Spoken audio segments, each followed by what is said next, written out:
اے میرے وطن پیارے وطن، خوش ہیں کہ ہم آزاد ہیں، لیکن دکھ بھی ہے کہ آج ہم ایسی غلامی کی دلدل میں پھنس چکے ہیں جس سے نکالنے کے لیے عمران خان اکیلا لڑ رہا ہے۔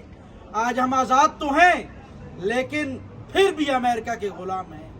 ہم اپنے فیصلے خود نہیں کر سکتے، اپنی تجارت اپنی مرضی سے نہیں کر سکتے۔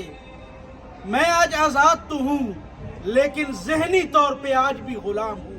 اے میرے وطن، میں آج آپ سے ایک عہد کرتا ہوں کہ آخری سانس تک، جب تک تو حقیقی آزادی کی راہ پہ گامزن نہیں ہوتا، میں اپنے قائد عمران خان کے ساتھ لڑتا رہوں گا، اور آخری سانس تک جب تک تو آزاد نہیں ہوگا میں اس نظریے کے اوپر کھڑا رہوں گا، لڑتا رہوں گا اپنے قائد کے ساتھ۔